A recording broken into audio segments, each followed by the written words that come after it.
कि एक बांकीपुर के जीतने हारने से सरकार पे कोई असर नहीं पड़ेगा, भारतीय जनता पार्टी पे कोई असर नहीं पड़ेगा।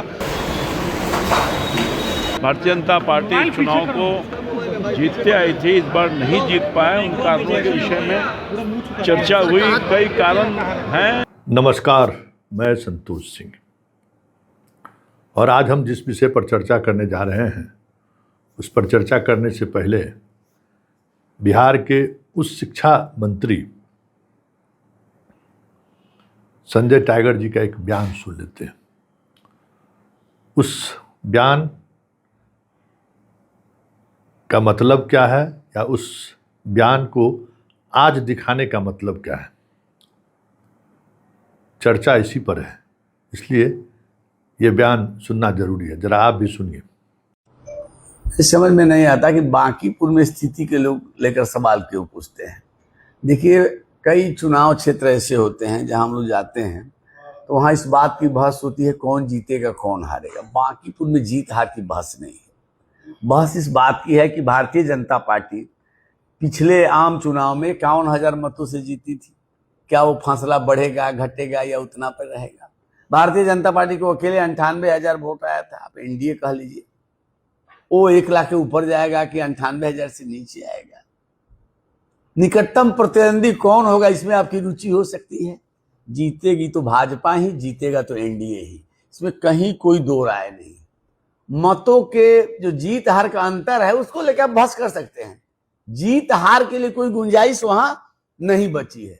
जो लोग उस क्षेत्र को जानते हैं, उस क्षेत्र के इतिहास को जानते हैं, भारतीय जनता पार्टी लगातार वहां जीतती रही है।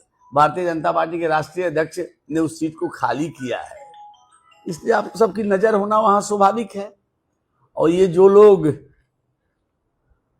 हवा बहा रहे हैं बुलवर से, 3 तारीख को पता चल जाएगा। कहीं कहीं लगता है कि आप लोग भी उस भ्रम में हैं। आम चुनाव में कितना भ्रम फैलाया गया, ये हो रहा है वो हो रहा है। नतीजा क्या हुआ, किस किस सीटों पर जमानत बचा, इसका हिसाब है आपके पास। खोजना पड़ा कि कहां कहां जमानत बचा।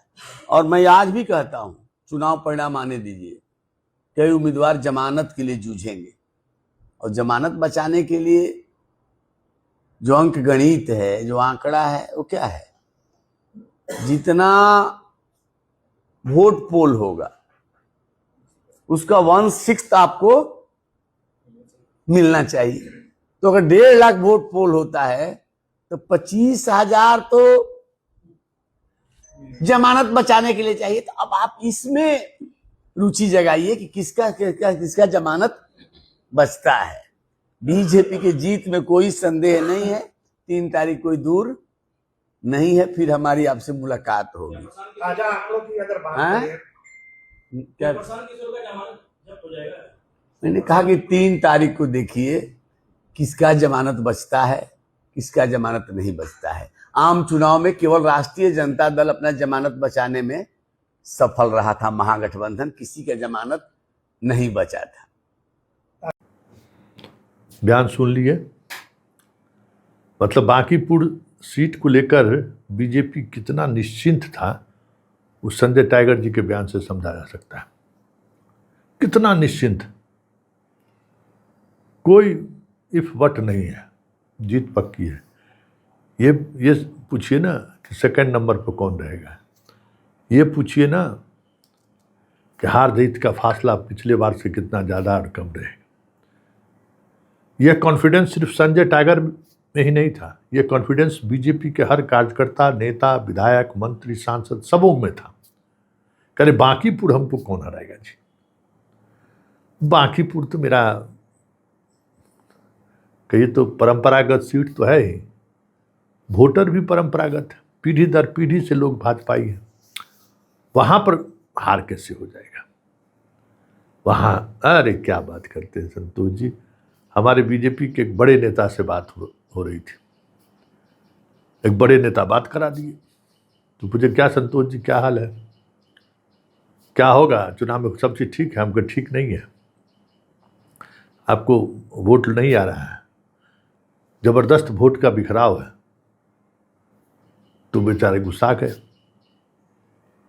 अरे आप, हम समझते हैं आप क्यों नाराज हैं बीजेपी से।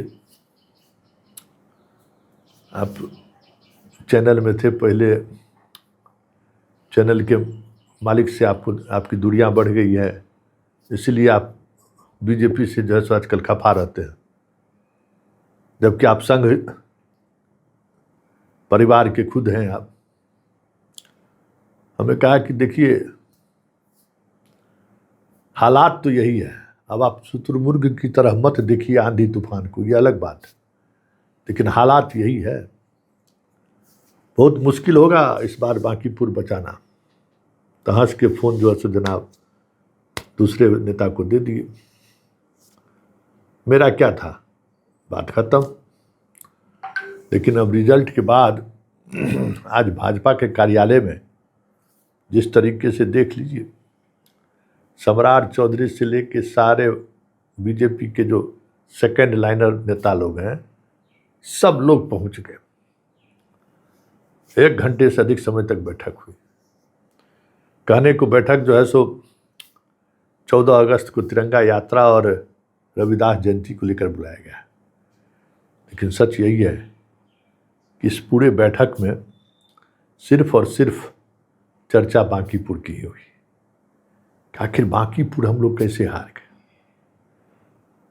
क्यों? ये तो मतलब सपने में भी लोग को नहीं सोच सकता है कि हम बांकीपुर हार सकते हैं, और बांकीपुर हम लोग हार गए।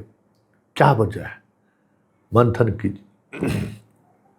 तो क्या मंथन करके निकल के आया है, जरा आप भी सुन लीजिए। क्या लग रहा है? अरे चुनाव में हम लोग को जीतना चाहिए था। पिछले 30 सालों से भारतीय जनता पार्टी चुनाव को जीतते आई थी, इस बार नहीं जीत पाए। उन कारणों के विषय में चर्चा हुई, कई कारण हैं, इसकी समीक्षा की गई और जो कमी रहेगी उसको दूर करेंगे, पार्टी को मजबूत करेंगे। बांकीपुर हमारा था, हमारा है और हमारा रहेगा। सर कहाँ चूक हुई? पिछली बार जितना जीत का मार्जिन था उतना भी वोट भाजपा नहीं ले पाई। और उन सारी चीज़ों पर चर्चा करेंगे ना हम लोग बैठ करके। नहीं, चूक कहीं नहीं हुई। ये मध्यवर्ती चुनाव था, उपचुनाव था, और उपचुनाव के नतीजे भारतवर्ष की लोकतंत्र की ये खूबसूरती है कि जब भी कोई उपचुनाव होता है उसमें नतीजे चौंकाने वाले होते हैं। तो जैसा कि ये नैरेटिव गढ़ा जा रहा था कि एक बांकीपुर के जीतने हारने से सरकार पे कोई असर नहीं पड़ेगा, भारतीय जनता पार्टी पे कोई असर नहीं पड़ेगा, तो उस नैरेटिव को जनता ने उसके हिसाब से मतदान किया, जो परिणाम है। और उपचुनाव हमेशा बिहार में, चाहे इस देश में, इस लोकतंत्र की खूबसूरती यही है कि यहाँ उपचुनाव चौंकाने वाले होते हैं, उसके नतीजे चौंकाने वाले होते हैं। 2006 में तो ऐसा कुछ हुआ नहीं, क्यों? 2006 में तो नितिन नवीन चुनाव ही था। हाँ, लेकिन उस समय मात्र 18% वोट पोल हुआ था, तो वो भी एक चौंकाने वाला ही था कि जब माननीय राष्ट्रीय अध्यक्ष नितिन नवीन जी पहली बार चुनाव लड़े तो चुनाव जीते, लेकिन वोट परसेंटेज केवल 18% हुआ था। और आप देखेंगे 2009 में जब उपचुनाव हुआ था तो 18 सीटों पे उपचुनाव हुआ था। उन 18 सीटों पे 13 सीट हमारे विपक्ष के लोग जीते थे, लेकिन उसके ठीक 8-9 महीने बाद जब आम चुनाव हुआ तो हम लोगों ने विपक्ष का सुपड़ा साफ कर दिया था। 40 लोग थे, आपके 40 धुरंधर थे। अरे ये धुरंधर नहीं थे, ये एक पार्टी की परंपरा होती है, किसी भी पार्टी की परंपरा होती है। ये जो चुनाव आयोग को ये लिस्ट सौंपा जाता है कि ये हमारे स्टार प्रचारक हैं। हम एक पे प्रचार हमने किया, हमने प्रचार किया, हम घर घर गए, अपनी बातों को कहा, उपचुनाव के हिसाब से हमने अपनी बातें को रखी। जनता का जो जनादेश है वो भारतीय जनता पार्टी बहुत विनम्रता से स्वीकार करती है। क्या हुआ बांकीपुर के लिए, क्या निर्देश हुआ? कुछ नहीं, बांकीपुर की सेवा करते रहना है। बांकीपुर के कार्यकर्ताओं को कहा गया कि बांकीपुर की सेवा करते रहना है। मुख्यमंत्री ने क्या कहा? मुख्यमंत्री जी ने यही कहा कि बांकीपुर के विकास के लिए कोई कमी कसर नहीं छोड़ी जाएगी। पार्टी हमारी लगातार संगठनात्मक बैठकें करती हैं और उसी संगठनात्मक बैठक के क्रम में आज बैठक थी। पार्टी के कई कार्यक्रम अगले सप्ताह में, एक सप्ताह में आहूत हैं, जिसमें अपना संत रविदास जी की जयंती का कार्यक्रम 7 तारीख को ज्ञान भवन में हो, 14 तारीख को तिरंगा यात्रा जो हर वर्ष निकालते हैं, तो 10 से 14 तारीख तक पटना और बिहार देश के अलग अलग कोनों में तिरंगा यात्रा निकलेगी। उसके संबंध में भी विस्तार से चर्चा हुई है। और स्वाभाविक है बांकीपुर चुनाव में अभी हम लोग चुनाव हारे, तो उसके संबंध में भी कार्यकर्ताओं से फीडबैक कि कहाँ चूक रह गई, कहाँ कमी रह गई, इस संबंध में भी एक चर्चा करने का काम हम लोगों ने किया है। क्यों, कहाँ चूक हो गए? आपको, आप क्या मानते हैं कि कहाँ चूक हो गए? व्यक्तिगत मानना नहीं, सामूहिक रूप से विपक्षी सामने का व्यक्ति एक गलत नैरेटिव बनाने में सफल रह गया, इसलिए उसको सफलता आपने उस समय खंडित नहीं किया। जो विपक्षी के कई नैरेटिव है वो विस्तार से उसमें सब समीक्षा भी हो रही, कई चरणों में होगी और उसको बताया जाएगा। खंडन तो जब कोई काम करते हैं तब ना उसका खंडन करते हैं, लेकिन जो भी है उस समय भी बताया गया, अभी भी बताया गया। कई बार लोग 10 बार झूठ बोल के भी एक बार को सत्य साबित करने में सफल हो जाते हैं, लेकिन वो लंबे समय तक सफल थोड़े हो पाएंगे। कुत्ते बिल्ली वाली बात जहाँ तक आई, आप लोगों ने अब कह रहे हैं कि नहीं वो गलत बात थी, उस समय शुरू से कहा गया कि गलत बात है। जनता के बीच आप ये अब नहीं पूछे थे नहीं, हाँ ये बात जनता ने कहा कि नहीं, वही तो कह रहे हैं कि नैरेटिव बनाने में वो सफल हो गए।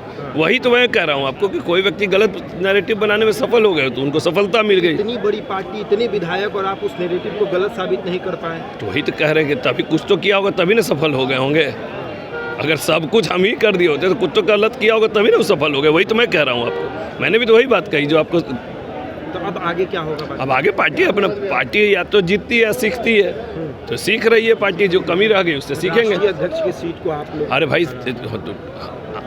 कुछ कमी रह गई तभी तो कह रहे हैं ना कि कमी रह गई तभी ना जीत गए। सब कमी ही नहीं रहते। क्या निर्देश मिले? निर्देश क्या, पार्टी काम करती है। पार्टी संगठनात्मक जो कार्यक्रम बताया आपको कि हम लोग के कई कार्यक्रम है, उस पर हम लोग आगे काम करना है, उसको काम करेंगे। मंत्री ने क्या कहा? मैंने कहा ना कि पार्टी व्यक्तिगत रूप से पार्टी सामूहिक निर्णय लेती है। संगठनात्मक बैठक में जो पार्टी के आगे के कार्यक्रम, उस कार्यक्रम को अच्छे से करना है। अपने संत रविदास जी की जयंती है 691, 7 तारीख को ज्ञान भवन, उस कार्यक्रम को बढ़िया से करना है। 10 से 14 अपना जो तिरंगा यात्रा है पार्टी हर वर्ष करना है, उसको भी बड़े पैमाने पर करना है। इन सब कार्यक्रमों को तैयारी करके उस पर चर्चा की गई। ये बात मानते हैं कि बीजेपी का जो वोट बैंक रहा है, हर एक क्षेत्र में, हर एक समाज में सेंधमारी हुई है। वोट कमाया तभी तो चुनाव हारे होंगे ना। अगर चुनाव वोट सब हमको मिल ही जाता तो हम चुनाव थोड़े हारते। वोट कहीं ना कहीं कमी हुई है, उसी कमी के बारे में चर्चा कई स्तर पे होगी। कहाँ कमी है, बूथ स्तर पे चर्चा होगी, प्रखंड स्तर पे चर्चा होगी, शक्ति केंद्र, वो चर्चा चलेगी। वो अनवरत प्रोसेस। सुन लिए, अभी भी ये लोग उस सच को स्वीकार करने को तैयार नहीं है। बांकीपुर था, है और रहेगा भी। वाह क्या बात। अरे एक फरेब आदमी के चक्कर में जो है सो सब गड़बड़ा गया, फर्जी नैरेटिव चला के जीत गया। अरे भाई चुनावी मैदान है ना, यहाँ प्यार की तरह जो है सो सब कुछ जायज है। तो आपको समझ में नहीं आ रहा था कि आपके खिलाफ इतनी गहरी साजिश रच दिया है जिसका जनता पर बड़ा असर पड़ गया। मतलब अभी भी ये लोग हार का ठिकरा उस बयान को दे रहे हैं जिसको कहता है कि प्रशांत किशोर ने बहुत ही स्ट्रेटजी के तहत लोगों तक पहुंचा दिया। वही कुत्ता बिलाई को देंगे तो जीत जाएगा। नीतीश का बयान AI जनरेटर था। ये सब चीज़ें बस जो बात थी, हाँ ये सही है कि प्रशांत किशोर का जो राजनीतिक कौशल इस चुनाव में दिखा, उसकी समझ बिहार बीजेपी को दूर दूर तक नहीं था। समझ मतलब हारने के बाद इनको लग रहा है कि अरे ये जो बयान है ना उसने नुकसान पहुंचा दिया। नीतीश कुमार का बयान AI जनरेट है। वो प्रशांत किशोर ने क्यों कहा, ये लोग केस करके चल केस कर देते हैं, झूठ बोला है, निश्चिंत हो गया। उसको ये लोग काउंटर उस तरीके से नहीं किया। लगाएगा कि सब कोई खास माने, हाँ 50,000 का मार्जिन है, कितना कम करेगा। और ये लड़ाई में है कहाँ, इसी गलफत में जो है सो चले गए। तो समीक्षा में भी कोई ठोस बात, सिर्फ हार की वजह प्रशांत किशोर पर ठिकरा फोड़ते दिखे। लेकिन यहाँ जो लकीरें थी ना, चिंता की लकीरें बहुत गहरी दिखाई दे रही थी। चिंतित तो सब के सब थे कि क्या होगा अब, क्योंकि बांकीपुर में वो हाथ जो सिर्फ कमल के EVM के बटन पर दबता था, अब वो हाथ किसी और छाप पर दबने लगा है। और ये बदलाव बहुत बड़ा बदलाव है, क्योंकि इस बदलाव का मतलब है कि लोगों का अब बीजेपी पर वो भरोसा नहीं रहा जिस भरोसे में लोग वाकई में कोई कुत्ता बिल्ली भी खड़ा हो जाए बीजेपी से तो हम वोट तो बीजेपी को देंगे, वो चीज़ें अब ख़त्म हो गई हैं। अब इसका कितना असर पड़ेगा वो तो वक्त बताएगा, लेकिन समीक्षा बैठक में चिंता की लकीरें साफ दिख रही थी और बांकीपुर उपचुनाव की हार को वो ऐसा महसूस कर रहे थे जैसे सरकार उनकी हार गई हो। स्वाभाविक, मीडिया के सामने तर्क कुछ भी दे रहे हो, अंदर खाने में तो बेचैनी दिखी और साफ बेचैनी दिखी कि यह हार नहीं है, यह हार बीजेपी के सत्ता कहीं हाथ से फिसला दे, इसका डर भी है।